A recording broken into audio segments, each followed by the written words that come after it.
22 de junio de 1941. El sol de la mañana se eleva sobre Europa del Este. A lo largo de un frente de 1000 millas, el retumbar de los motores rompe el silencio.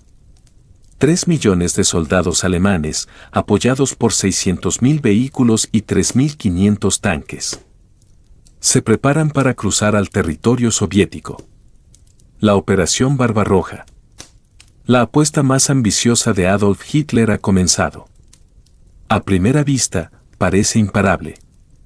El mundo observa asombrado mientras la Wehrmacht, fresca de sus victorias en Francia, Polonia y los Balcanes, desata una tormenta hacia el este.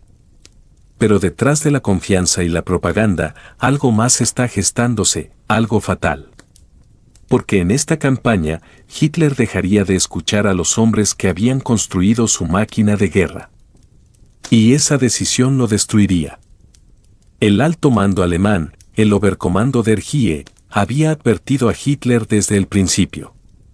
Hombres como el general Heinz Guderian, arquitecto de la Blitzkrieg, y el mariscal de campo Fedor von Bock, un veterano prusiano severo, entendían lo que significaba librar una guerra en las vastas estepas rusas.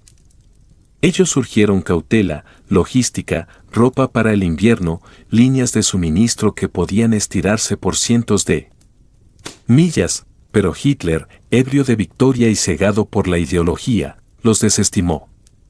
Para él, la Unión Soviética era un coloso con pies de barro, un estado destinado a colapsar en el momento en que la Wehrmacht atacara. Creía que el ejército rojo se desplomaría en semanas. Basta con patear la puerta, les dijo a sus oficiales, y toda la estructura podrida se derrumbará.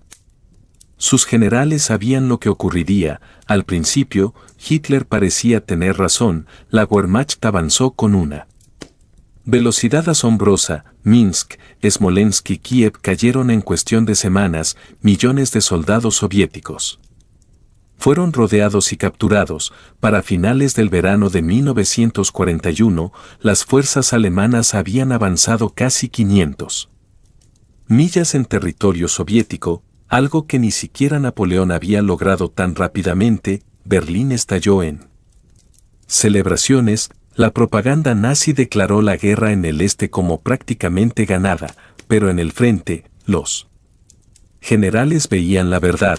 Cada milla ganada significaba combustible consumido, vehículos descompuestos y hombres agotados. Los camiones de suministros no podían seguir el ritmo del avance. Las carreteras rusas, poco más que caminos de tierra, se convertían en ríos de barro durante las lluvias otoñales, y aún así, Hitler exigía más. En septiembre, estalló una feroz discusión dentro del alto mando alemán. El general Heinz Guderian y el mariscal de campo von Bock suplicaron atacar directamente Moscú. La operación Tifón, antes de que llegara el invierno, creían que capturar la capital soviética paralizaría el mando del ejército rojo y tal vez forzaría la rendición de Stalin. Pero Hitler tenía otros planes. Ignorando a sus generales, ordenó una distracción hacia el sur, hacia Kiev. Quería las tierras fértiles de Ucrania, el carbón de Donbass y el petróleo del Cáucaso. Quería recursos, no solo victorias. Fue un retraso fatal. El cerco de Kiev se convirtió en uno de los más grandes de la historia. Más de 600.000 soldados soviéticos capturados, pero la operación costó un tiempo precioso. Cuando finalmente la Wehrmacht volvió hacia Moscú en octubre de 1941, el clima había cambiado. Las lluvias habían comenzado. La temida Rasputitsa, la temporada de barro rusa, convirtió lo que antes era una Blitzkrieg invencible en una pesadilla a paso de tortuga. Los tanques se hundían en el barro, los caballos caían muertos por agotamiento. Los soldados avanzaban a duras penas por el fango hasta la rodilla, incapaces de avanzar o retroceder. Aún así, Hitler se negó a escuchar, desestimó los informes de sus generales como cobardía, incluso prohibió las retiradas, ordenando a sus hombres que resistieran hasta el último proyectil. Un oficial recordó más tarde: era una locura, no luchábamos contra los soviéticos, luchábamos contra la tierra misma, y luego llegó el frío. Para noviembre de 1941, las temperaturas cayeron hasta los 30 grados bajo cero, la Wehrmacht, sin preparación, sin ropa de abrigo, desabastecida, se congeló en los campos fuera de Moscú. Los motores no arrancaban, las ametralladoras se atascaban, la comida se congelaba, los hombres se envolvían en mantas y cortinas soviéticas robadas, solo para sobrevivir durante la noche. Mientras tanto, el Ejército Rojo, recién reforzado desde Siberia, contraatacó con furia. El mariscal Georgi Zhukov había estado esperando, armado con nuevos tanques, tropas frescas y equipo de invierno. Lanzó una ofensiva masiva el 5 de diciembre, los alemanes quedaron atónitos, por primera vez en la guerra. Retrocedieron, cuando los informes de la retirada llegaron a Hitler, explotó de rabia, llamó a sus generales traidores, cobardes e incompetentes, les despojó de varios de sus mandos y declaró que solo él tomaría las decisiones operativas a partir de ahora. Este momento, diciembre de 1941, marcó un punto de inflexión no solo en el frente oriental, sino en toda la guerra. A partir de este momento, Adolf Hitler no solo lideraría a Alemania políticamente, sino que la comandaría militarmente, cada frente, cada división, cada estrategia dictada desde su escritorio en el Volksschanze. Sus generales, algunos de los más grandes cerebros militares del siglo XX, fueron reducidos a mensajeros, y como la historia mostraría, esa decisión lo costaría todo. Para Navidad de 1941, el sueño alemán de la victoria en el este había desaparecido, la Blitzkrieg, esa máquina imparable que había conquistado Europa, se había congelado por completo. Hitler culpó a todos menos a él mismo. Culpó a sus generales, culpó al clima, incluso culpó al destino, pero la verdad era mucho más simple y mucho más condenatoria. Su propia arrogancia había llevado al ejército alemán directo a una trampa, una que hasta sus más grandes mariscales de campo habían previsto, y esto era solo el comienzo, porque pronto Hitler cometería el mismo error de nuevo, a una escala aún mayor, en un lugar llamado Stalingrado, en la primavera de 1942. El frente oriental se extiende a lo largo de 2000 millas, desde el Ártico hasta el Mar Negro. Millones de soldados alemanes ocupan vastas extensiones del territorio soviético, pero el sueño de una victoria rápida ha desaparecido. El Ejército Rojo sigue luchando, las fábricas soviéticas, reubicadas en los Urales, producen tanques, armas y aviones más rápido que nunca, y el invierno ha enseñado a ambas partes una lección brutal. Esta guerra no terminará rápidamente, pero en Berlín, un hombre sigue creyendo que puede doblegar al destino a su voluntad. Adolf Hitler, y una vez más, está a punto de ignorar a sus generales. La obsesión de Hitler había cambiado, Moscú ya no importaba, ahora sus ojos estaban fijos en el sur, los campos de petróleo de Bakú y Maikop. Sabía que sin el petróleo soviético, la máquina de guerra de Stalin se detendría. Así que, en abril de 1942, emitió la directiva número 41, el plan para la Operación Azul.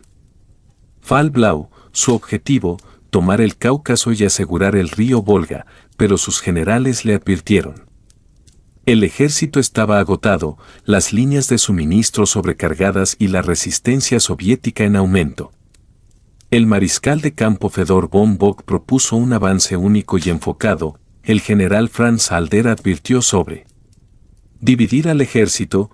Hitler no escuchó, en cambio, dividió sus fuerzas, enviando un grupo hacia los ricos campos de petróleo del Cáucaso y otro hacia un nombre que en ese momento significaba poco para la mayoría de los alemanes: Stalingrado. Al principio, parecía otra Blitzkrieg. El grupo de ejército sur alemán avanzó rápidamente, capturando Rostov. cruzando el río Don y adentrándose en el corazón del sur de Rusia, pero cuanto más profundo avanzaban, más débiles se volvían. La escasez de combustible paralizó el avance, los trenes se retrasaban cientos de millas. Divisiones enteras se vieron obligadas a detenerse por falta de gasolina y aún así, Hitler presionó más. Para él, tomar Stalingrado, la ciudad que llevaba el nombre de Stalin, no solo cortaría el transporte soviético a lo largo del Volga, sino que también infligiría un golpe psicológico aplastante. Los generales estaban inquietos. El mariscal de campo von Beitz advirtió que la ofensiva sobre el Volga estaba drenando fuerzas de la campaña petrolera. Pero Hitler exclamó: Stalingrado debe ser tomado.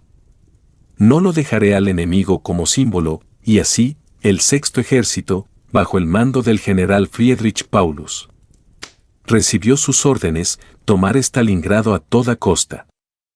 El 23 de agosto de 1942, la Luftwaffe desató el infierno. Durante horas, oleadas de bombarderos alemanes destruyeron Stalingrado. La ciudad de 500.000 de habitantes se convirtió en cenizas. Decenas de miles de civiles murieron en un solo día, pero en lugar de colapsar, los defensores soviéticos se atrincheraron. Las ruinas se convirtieron en fortalezas, los escombros en búnkers. El Ejército Rojo lo llamó la Rattenkrieg, la guerra de las ratas. La lucha tuvo lugar en sótanos, fábricas y escaleras, a menudo cuarto por cuarto, piso por piso. El general Vasily Chuikov, comandante del 62º Ejército Soviético, dio una simple orden: ni un paso atrás. Los alemanes quedaron atónitos, acostumbrados a maniobras rápidas y batallas en campo abierto. Se encontraron atrapados en una brutal guerra urbana, donde cada muro derruido ocultaba un francotirador, cada alcantarilla una emboscada soviética. Paulus Radio transmitió a Berlín: podemos tomar la ciudad, pero no sin pérdidas insostenibles. Pero Hitler no lo escuchó. Gritó que sus tropas debían mantenerse firmes, que el espíritu del acero alemán aplastaría a los bolcheviques. Los generales rogaron por flexibilidad para rodear Stalingrado en lugar de luchar dentro de ella, pero Hitler se negó. Quería la ciudad misma. Y para noviembre de 1942, la trampa estaba lista para cerrarse. Mientras Hitler se obsesionaba con tomar los últimos bloques de Stalingrado, el mariscal soviético Georgi Zhukov estaba planeando algo mucho más grande. La Operación Uranio, una ofensiva masiva que no atacaría la ciudad en sí, sino los flancos del ejército alemán. Esos flancos no los sostenían alemanes, sino sus aliados más débiles, rumanos, húngaros e italianos, mal armados, mal entrenados y completamente despreparados para lo que se avecinaba. El 19 de noviembre de 1942, el Ejército Rojo desató una tormenta.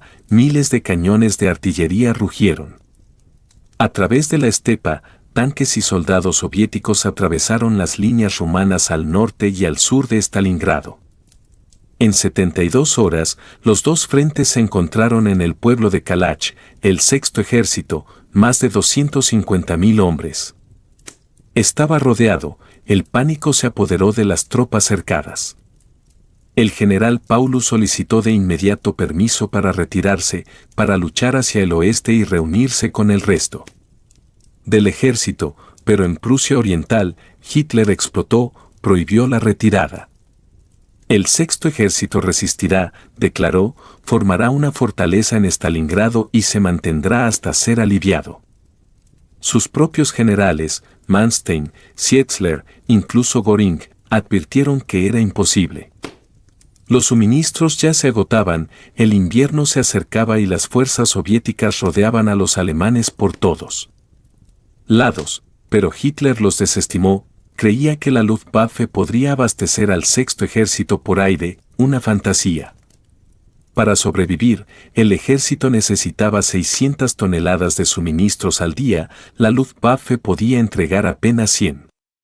Dentro del cerco, el hambre y el frío comenzaron su lenta masacre.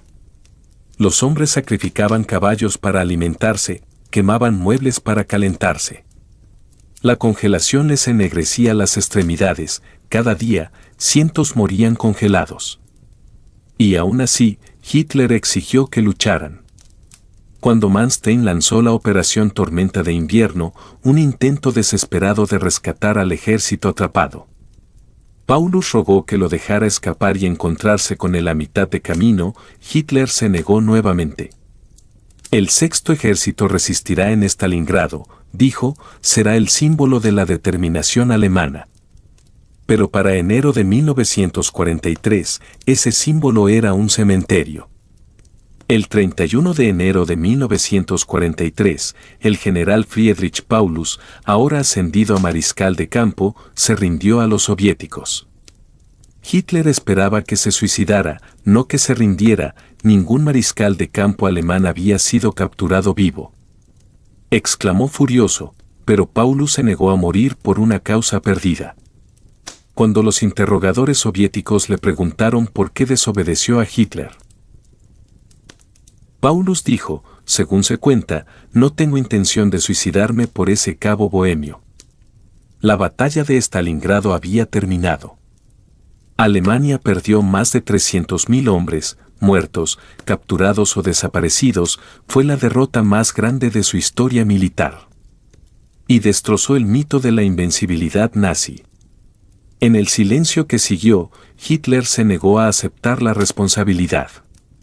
Culpó al clima, a la Luftwaffe e incluso a Paulus.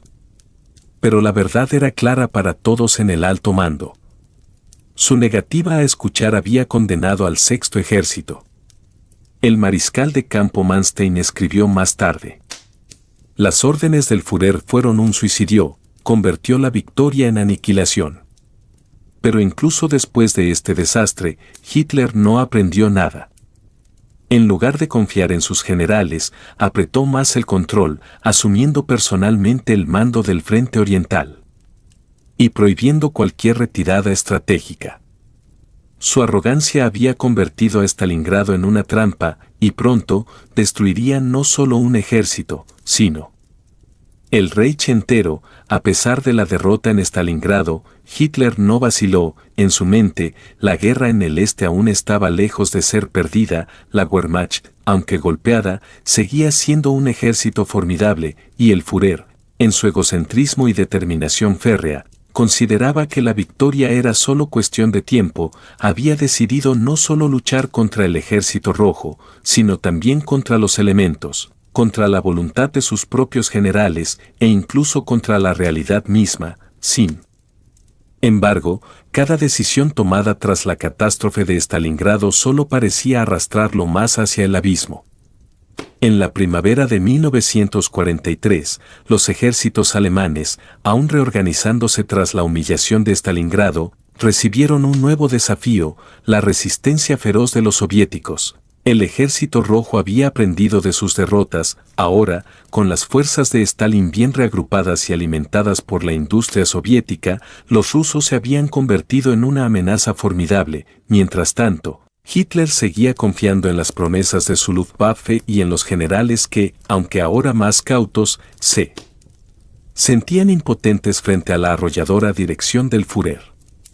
A medida que los meses avanzaban, la situación en el frente oriental no mejoraba. En mayo de 1943, una ofensiva soviética en el sur, en una región cercana a la ciudad de Kursk, marcaría otro punto crucial en la guerra. Los soviéticos estaban listos para lanzar una contraofensiva masiva. Sin embargo, Hitler aún tenía una estrategia en mente: lanzar una ofensiva para destruir a los ejércitos soviéticos en la región de Kursk y de esa forma intentar recuperarse de las derrotas previas.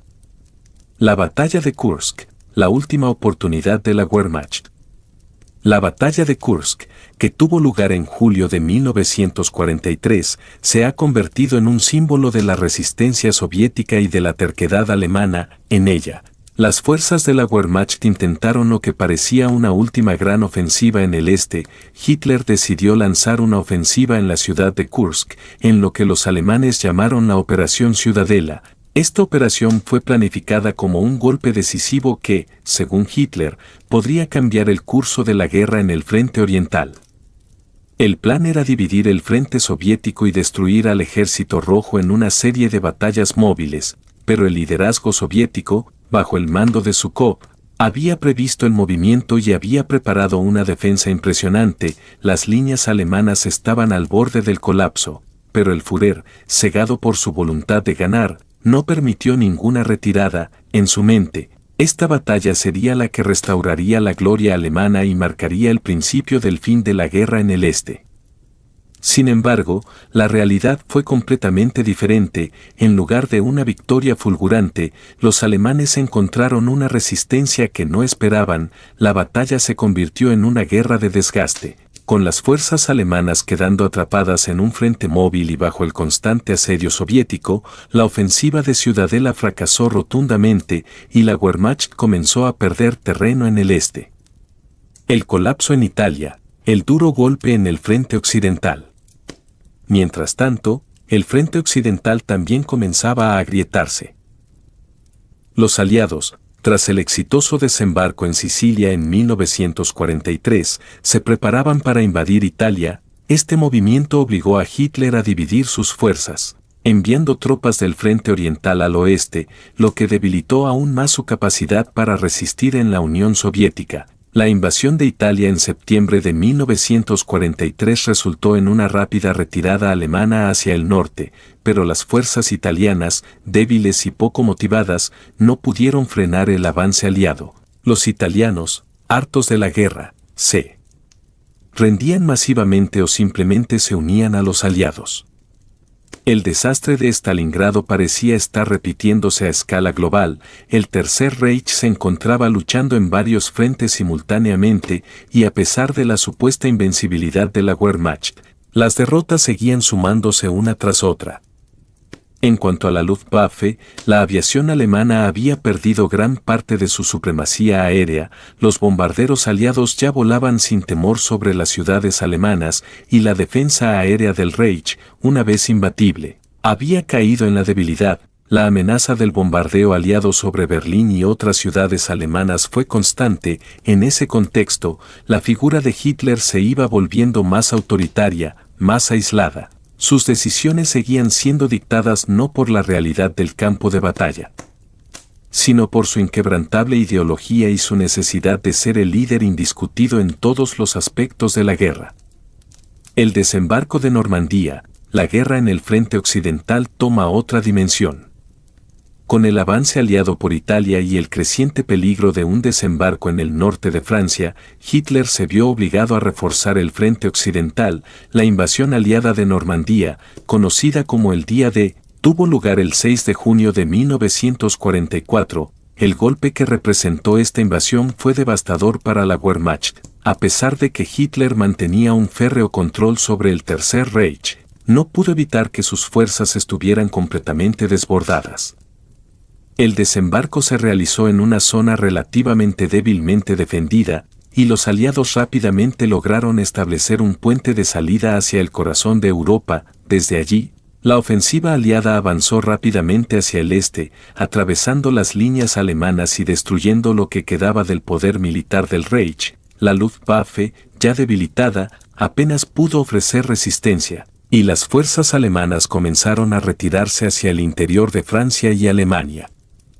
Hitler, ya consciente de que la derrota en el frente occidental era inminente, decidió concentrar sus esfuerzos en la defensa de la patria, pero la situación era cada vez más desesperada. La ofensiva aliada desde el oeste se combinaba con la imparable resistencia del ejército rojo en el este, y la guerra ya no podía ganarse en ningún lado. La desesperación se apoderó de los últimos días del régimen nazi. El colapso final. La batalla de Berlín y la caída del Tercer Reich.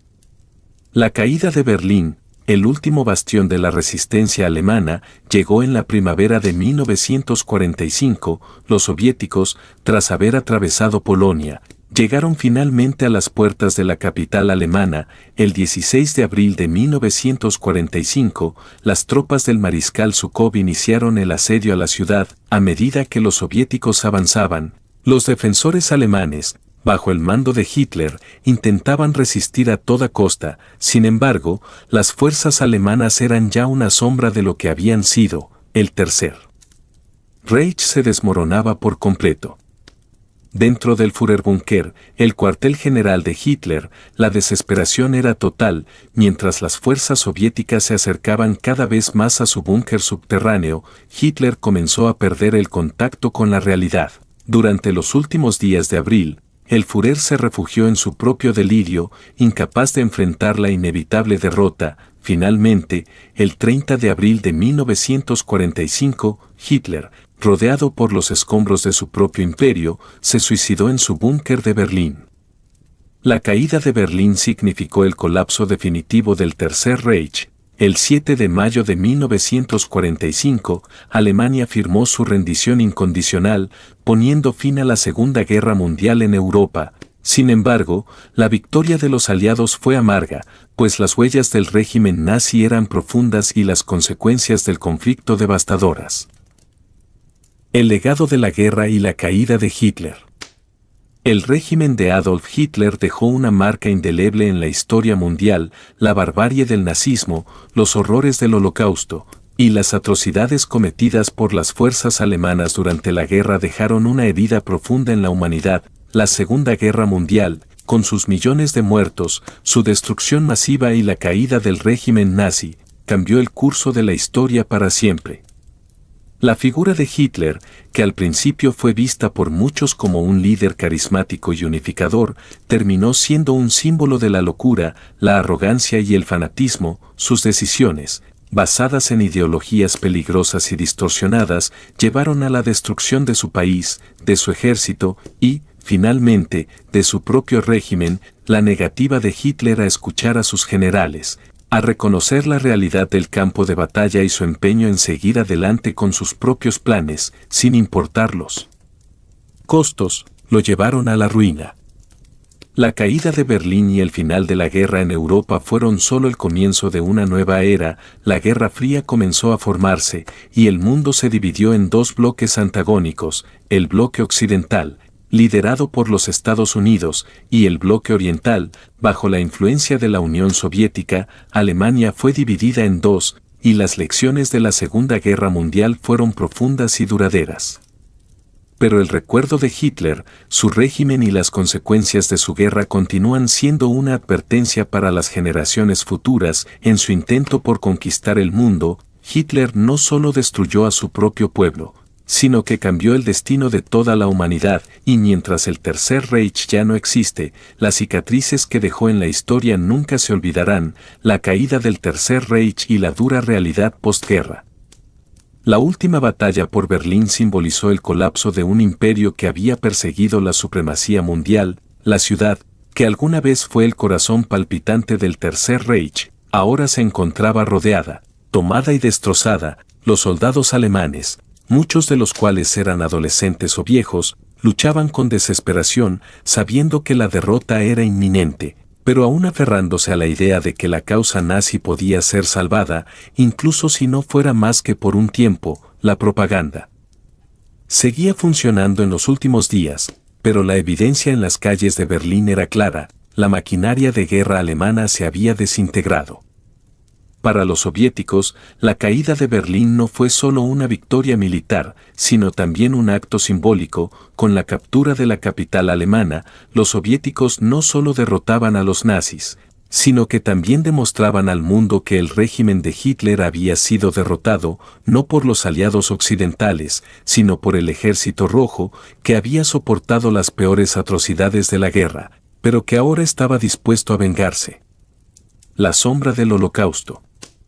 Mientras las fuerzas soviéticas entraban en Berlín, el mundo comenzaba a conocer la magnitud de las atrocidades cometidas por los nazis durante su régimen. El Holocausto, uno de los crímenes más horribles de la historia de la humanidad, dejó cicatrices profundas en la historia del siglo XX. Los campos de concentración como Auschwitz, Treblinka y Dachau, y las innumerables víctimas que murieron en ellos, ya no podían ser ignorados. La realidad de la masacre sistemática de 6 millones de judíos, junto con millones de prisioneros de guerra soviéticos, gitanos, discapacitados y prisioneros políticos, se convirtió en una de las principales preocupaciones para el mundo después de la guerra.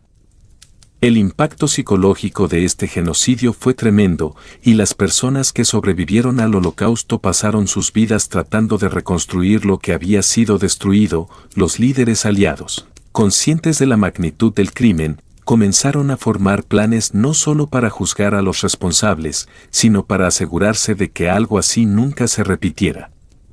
En Nuremberg, en 1945, los juicios contra los principales criminales de guerra nazis comenzaron, y el mundo observó mientras las cabezas visibles del Tercer Reich, como Hermann Göring, Rudolf Hess y otros, eran procesadas por sus crímenes. Estos juicios no solo se centraron en los perpetradores directos, sino también en aquellos que habían sido cómplices al permitir que el régimen siguiera adelante con su política de exterminio. La condena del régimen nazi fue un paso fundamental para garantizar que el mundo nunca olvidara la barbarie cometida bajo la dirección de Hitler. La división de Alemania y el inicio de la Guerra Fría. Con la derrota de Alemania, los aliados occidentales y la Unión Soviética se enfrentaron a una nueva pregunta: ¿qué hacer con la nación derrotada?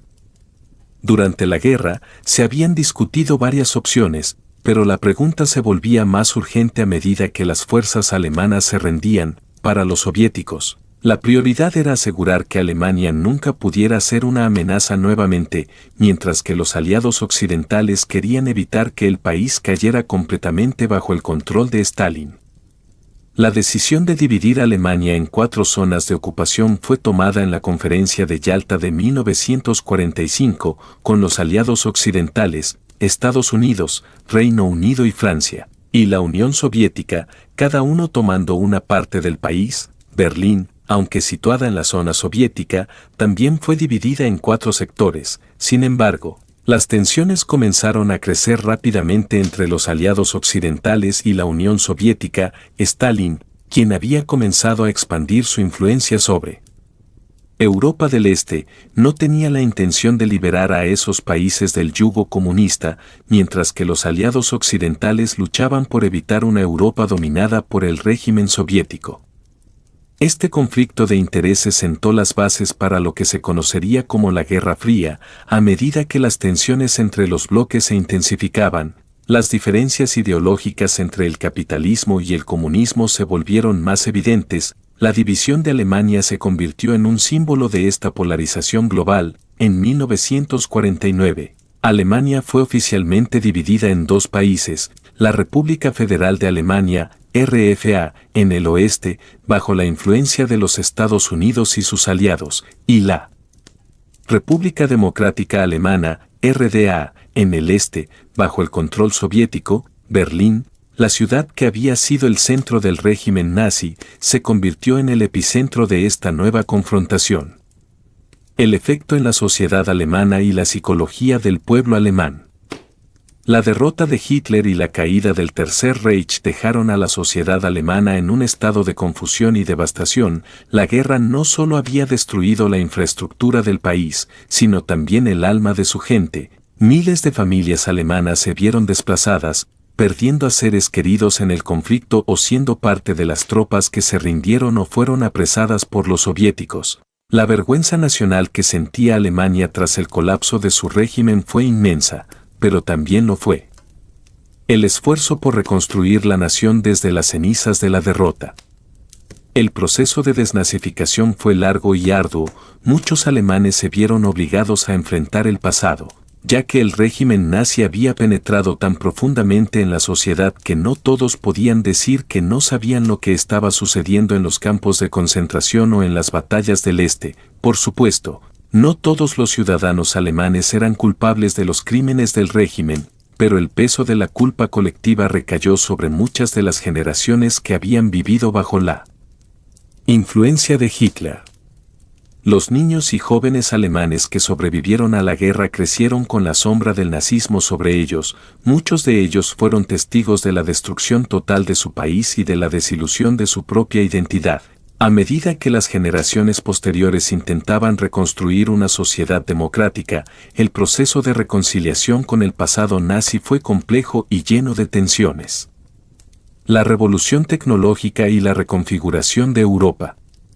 El fin de la Segunda Guerra Mundial también dio lugar a una era de avances tecnológicos y científicos sin precedentes. El conflicto había demostrado lo que la humanidad era capaz de hacer en términos de innovación en la guerra, pero también había dejado claro cuán peligrosa podía ser esa misma tecnología, desde el desarrollo de la bomba atómica hasta los avances en la aviación.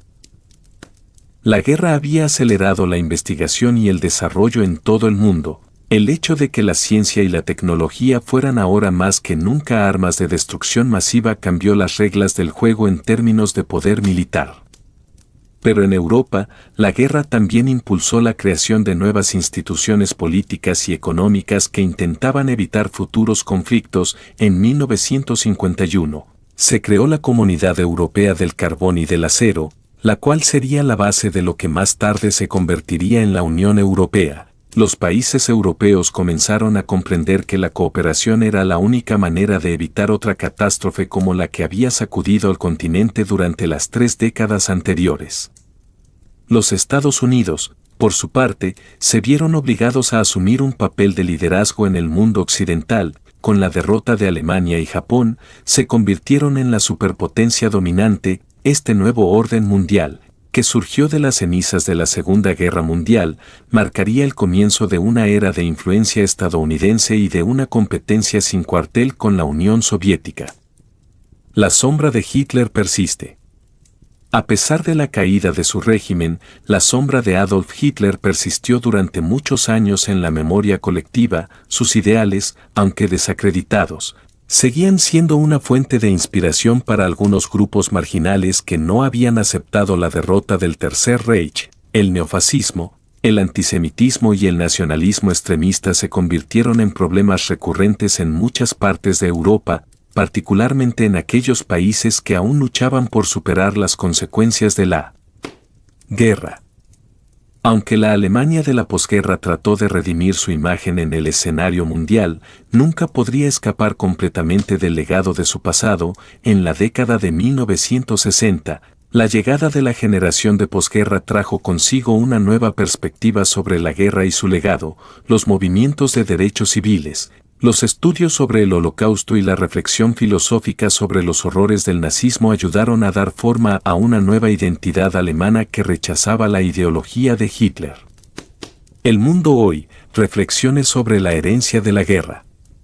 Hoy, las lecciones de la Segunda Guerra Mundial siguen presentes en la conciencia colectiva de la humanidad, aunque la figura de Hitler y su régimen han sido condenados por la historia. Las preguntas sobre cómo un hombre pudo manipular a una nación entera siguen siendo un tema de estudio. El ascenso de los totalitarismos, el poder de la propaganda, la fragilidad de la democracia y los riesgos de los conflictos globales son cuestiones que todavía resuenan en la política contemporánea. La historia de la Segunda Guerra Mundial y la caída de Hitler es una advertencia de que el extremismo, el odio y la intolerancia pueden llevar al mundo a la destrucción, y de que nunca debemos permitir que la historia se repita. El siglo XX dejó una marca indeleble en la humanidad y sus lecciones siguen siendo relevantes más que nunca. La herencia de la derrota, Europa y la Guerra Fría. El final de la Segunda Guerra Mundial fue solo el comienzo de una nueva era, una era de tensiones globales, reconstrucción y de un orden mundial completamente diferente. La caída del Tercer Reich y la muerte de Hitler no acabaron con las cicatrices profundas que la guerra dejó en la humanidad. Alemania, completamente devastada, se enfrentó a la compleja tarea de reconstrucción no solo de su infraestructura, sino también de su identidad nacional. La rendición de Alemania trajo consigo una reorganización territorial y política que, por un tiempo, fue necesaria para garantizar que el nazismo no resurgiera de sus cenizas. Los procesos de desnazificación, impulsados por las potencias aliadas, marcaron la primera etapa de esta reconstrucción. Sin embargo, mientras el Tercer Reich caía, nuevas tensiones emergían. Esta vez no entre las naciones derrotadas y vencedoras, sino dentro de las propias potencias aliadas. La alianza que había derrotado a Hitler comenzó a desmoronarse. Lo que había sido un frente unido en la lucha contra el nazismo pronto se convirtió en una división ideológica y política que se manifestaría en lo que conocemos como la Guerra Fría. La Guerra Fría, la batalla por el control global. A medida que el Tercer Reich colapsaba, los aliados se preparaban para lo que parecía una nueva guerra, no de armamentos, sino de ideologías, el comunismo contra el capitalismo. Mientras la Unión Soviética expandía su influencia por Europa del Este, consolidando sus gobiernos satélites, los Estados Unidos y sus aliados europeos comenzaban a estructurar una respuesta. Europa, devastada por la guerra, se encontraba dividida en dos bloques, uno bajo el control soviético, el otro bajo la influencia estadounidense.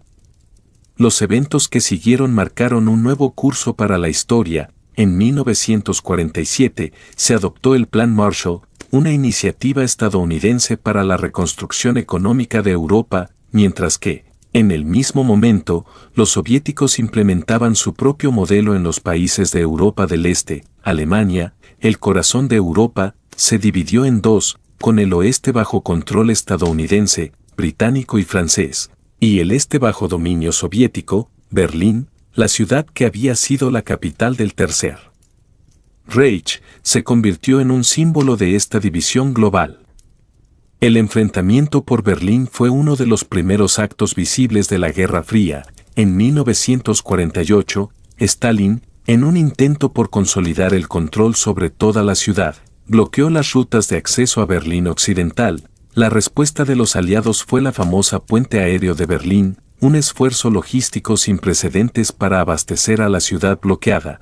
Este evento mostró al mundo lo frágil que era la paz y la rapidez con que la rivalidad ideológica podía convertirse en un conflicto abierto. La amenaza de una guerra mundial parecía latente en cada esquina de Europa. El juicio de la historia, los juicios de Nuremberg.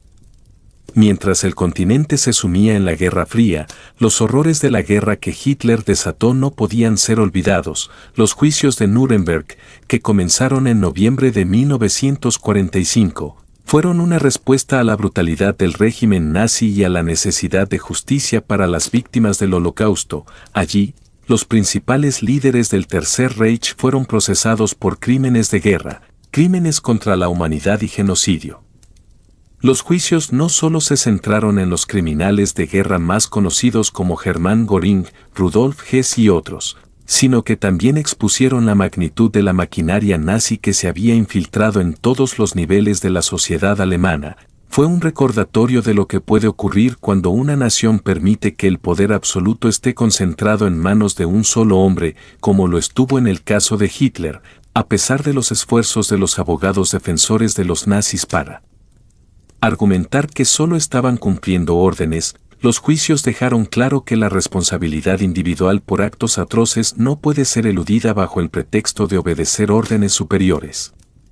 Los juicios también marcaron el inicio de una nueva forma de justicia internacional. A partir de entonces, la comunidad internacional se comprometió a crear mecanismos que garantizaran la rendición de cuentas por los crímenes de guerra y violaciones de derechos humanos, como lo fue la creación de la Corte Penal Internacional en 2002, aunque esta idea tardaría décadas en materializarse.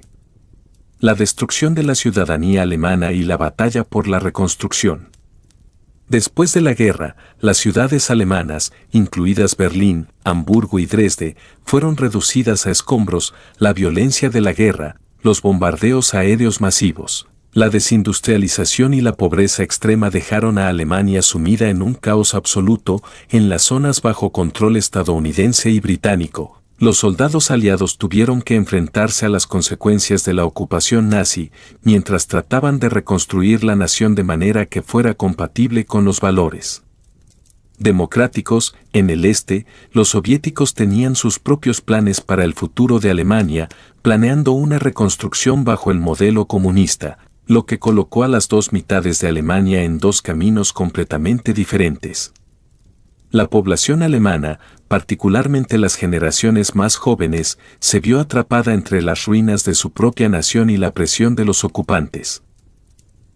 En las primeras décadas posteriores a la guerra, muchos alemanes tuvieron que lidiar con la culpa colectiva del nazismo, incluso si ellos mismos no estuvieron directamente involucrados en los crímenes cometidos. La cuestión del Vergangenheitsbewältigung, enfrentar el pasado, se convirtió en un tema central en la sociedad alemana, aunque muchos alemanes simplemente querían olvidar el pasado y reconstruir sus vidas. Otros fueron más críticos, insistiendo en que el país debía asumir su responsabilidad por los horrores del Tercer Reich. El resurgir de la Alemania dividida, el muro de Berlín.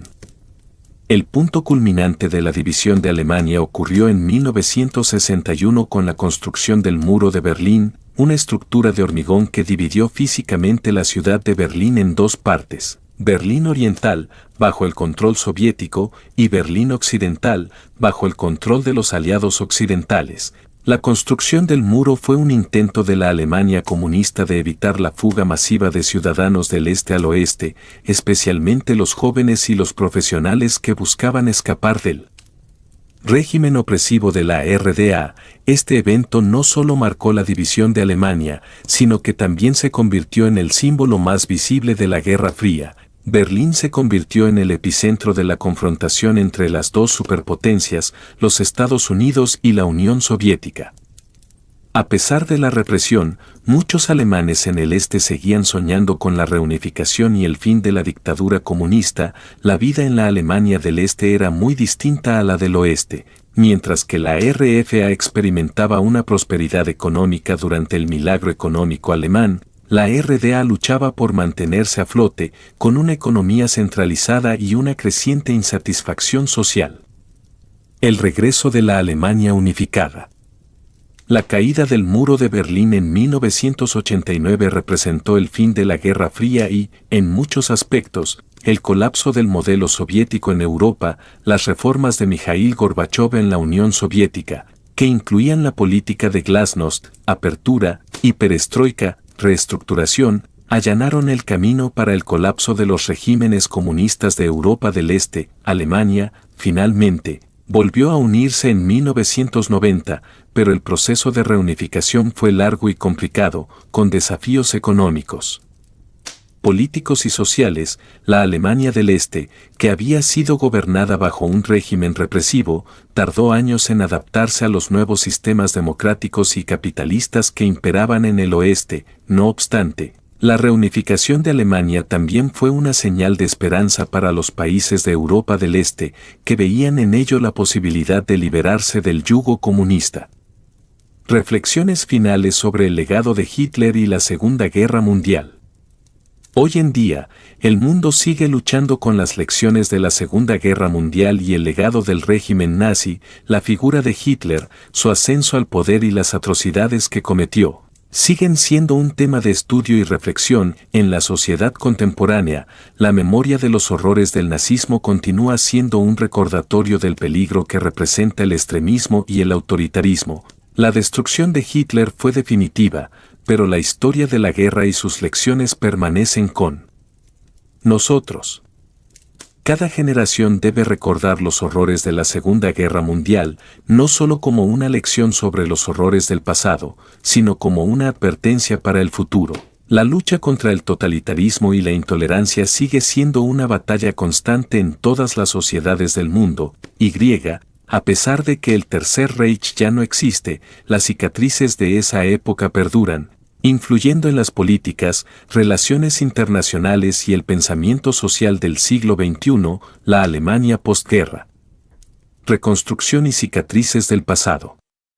Cuando el Tercer Reich finalmente se desplomó en mayo de 1945, la Alemania que Hitler había creado estaba arrasada. No solo la infraestructura física había sido destruida, sino también el alma de la nación, que había sido intoxicada por la ideología nazi. La población alemana se encontraba, en su mayoría, bajo el peso de la derrota, del rencor y de la humillación de haber sido parte de un régimen que no solo había fracasado, sino que había causado la muerte de decenas de millones de personas y que había dejado un legado de sufrimiento profundo para toda Europa.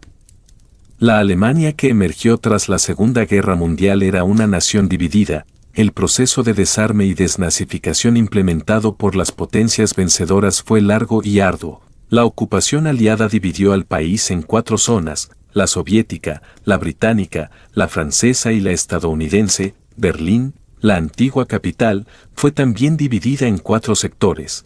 A pesar de que se encontraba en el corazón de la zona soviética, esta división geopolítica no solo era una forma de asegurar que el régimen nazi no resurgiera, sino también el comienzo de una nueva confrontación mundial, la Guerra Fría.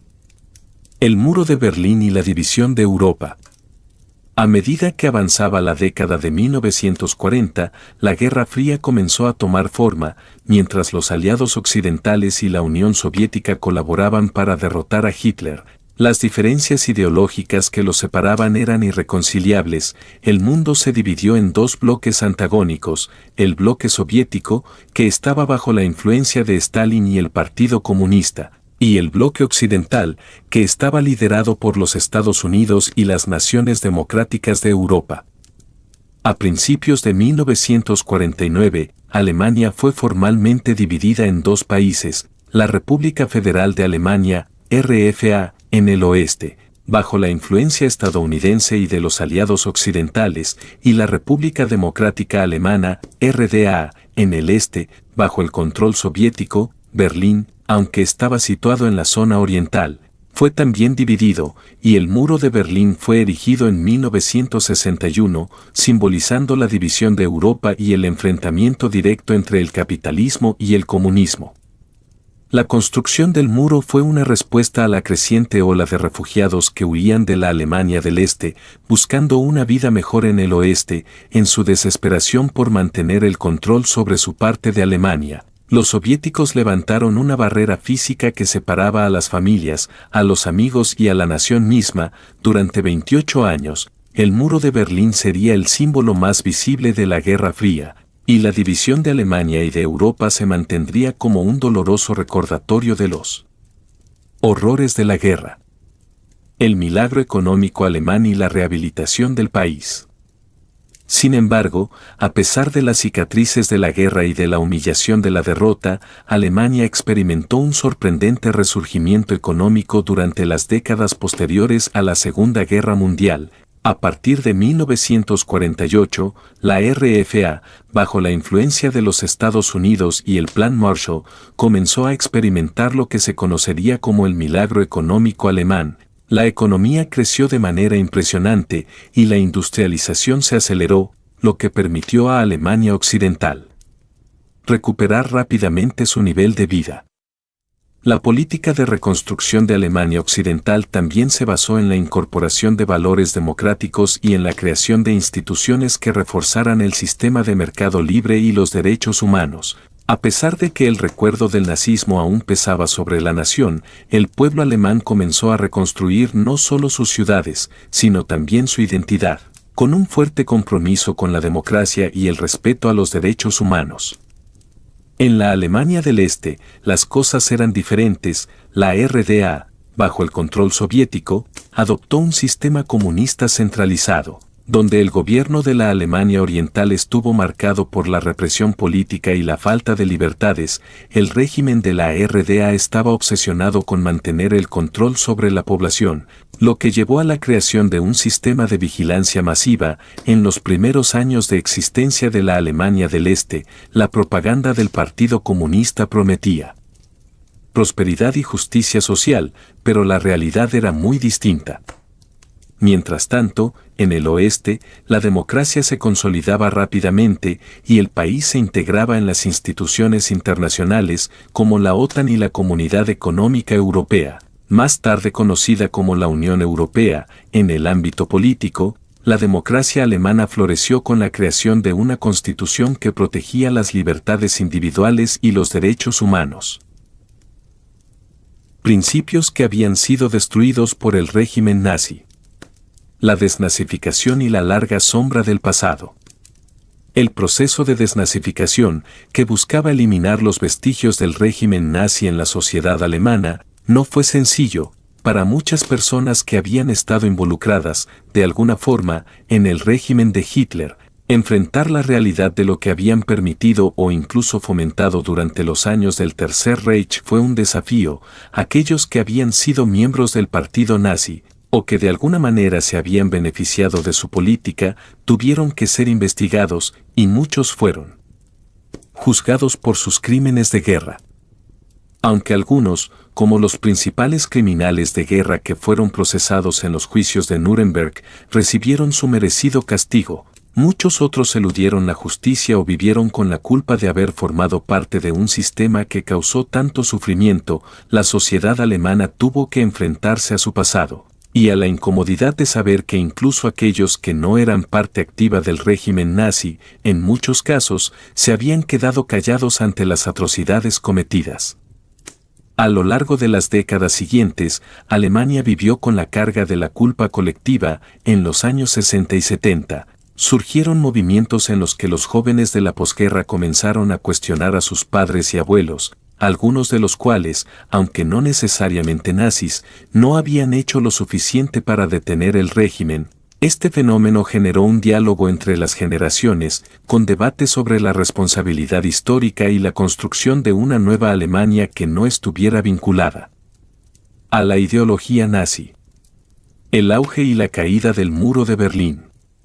La Guerra Fría continuó su curso a lo largo de las décadas siguientes, pero el muro de Berlín seguía siendo el punto de tensión más evidente. En el oeste, los alemanes experimentaron el crecimiento económico y la mejora en las condiciones de vida. En el este, sin embargo, la represión política y la falta de libertades seguían siendo una constante. El gobierno de la RDA utilizaba la fuerza para mantener el orden y limitar las protestas, pero a medida que avanzaba el tiempo, las tensiones en Europa del Este comenzaron a aumentar. El 9 de noviembre de 1989, un evento inesperado marcó el comienzo del fin para la división de Alemania. En un giro sorprendente, el gobierno de la RDA, presionado por las crecientes demandas de reformas y de apertura, anunció que las restricciones para cruzar el muro de Berlín se levantarían. La noticia se difundió rápidamente, y miles de alemanes del este se dirigieron hacia el muro, mientras los guardias fronterizos, sorprendidos, no sabían cómo reaccionar. Esa misma noche, la ciudad de Berlín se vio inundada por una marea humana que cruzaba las fronteras, y el muro que había separado a las familias y amigos durante más de 28 años fue derrumbado, literalmente, a golpes. La reunificación de Alemania. La caída del muro de Berlín fue un momento histórico no solo para Alemania, sino para todo el mundo. Fue un símbolo de la victoria de la libertad sobre la opresión y un paso crucial hacia la reunificación del país. A partir de ese momento, las negociaciones para la reunificación de Alemania comenzaron a avanzar rápidamente, y en octubre de 1990, Alemania se reunificó oficialmente. Sin embargo, este proceso no estuvo exento de dificultades. La integración de la Alemania del Este en la del Oeste fue un desafío económico y social, ya que el sistema comunista había dejado a la RDA en una situación de gran desventaja. Las diferencias entre el este y el oeste de Alemania, tanto en términos de infraestructura como de mentalidad política y social, fueron notorias. En el este, la gente estaba acostumbrada a una vida bajo la vigilancia del Estado y a una economía planificada, mientras que en el oeste, el capitalismo y la democracia se habían consolidado. El proceso de reunificación fue, por lo tanto, una tarea monumental que tomó muchos años. Sin embargo, poco a poco, Alemania comenzó a recuperarse como una nación unificada y se convirtió en una potencia económica en Europa. La reunificación de Alemania en 1990 fue un hito histórico que marcó el fin de la Guerra Fría y la caída del muro de Berlín. En apariencia, todo parecía haber llegado a su fin. La nación dividida por más de 40 años ahora estaba unificada, con un futuro prometedor por delante. La Alemania occidental, próspera y democrática, y la Alemania oriental, empobrecida y oprimida, se unieron en una sola nación. pero las cicatrices del pasado eran profundas y difíciles de borrar. La integración del Este en el Oeste fue un proceso doloroso, tanto económica como emocionalmente. La unificación trajo consigo una serie de desafíos. La diferencia entre las dos mitades de Alemania era más que una simple cuestión de fronteras físicas. El Este, con su economía planificada, se encontraba muy por detrás de la potencia económica que representaba la Alemania del Oeste. La infraestructura de la Alemania Oriental estaba en ruinas y la mentalidad de la gente, acostumbrada a la rigidez del régimen comunista, contrastaba enormemente con la de los ciudadanos del Oeste, que vivían bajo un sistema capitalista y democrático. A pesar de los esfuerzos por igualar las condiciones, las tensiones entre el este y el oeste de Alemania no desaparecieron de inmediato. La nostalgia por el pasado socialista, la falta de confianza en los nuevos sistemas y la disparidad económica entre las regiones crearon un caldo de cultivo para descontentos y resentimientos. No solo los alemanes del este se sintieron marginados, sino que también surgieron tensiones sobre el modo en que el país debería enfrentarse a su pasado nazi. La cuestión de la memoria histórica y cómo el país debía lidiar con los horrores del régimen de Hitler fue una de las grandes discusiones del nuevo siglo. A pesar de la condena unánime al nazismo, la sombra de Hitler seguía siendo un tema incómodo y polémico en la sociedad alemana. Los ecos de su régimen todavía resuenan, especialmente cuando aparecen movimientos de extrema derecha, como el neonazismo, que nunca desaparecieron por completo. La memoria del Holocausto, la Segunda Guerra Mundial y los crímenes de guerra cometidos bajo el régimen nazi siguen siendo un tema fundamental en el debate público. La Alemania de hoy está firmemente comprometida con la democracia y la paz, pero siempre enfrentará el dilema de cómo manejar el legado de su pasado oscuro. El país ha hecho un esfuerzo significativo para garantizar que los horrores del nazismo nunca se repitan, pero la pregunta persiste: ¿puede realmente una nación superar un pasado tan traumático, o siempre vivirá bajo su sombra? ¿Qué significa para una nación realmente superar su pasado, y hasta qué punto la historia puede dejar de influir en su futuro?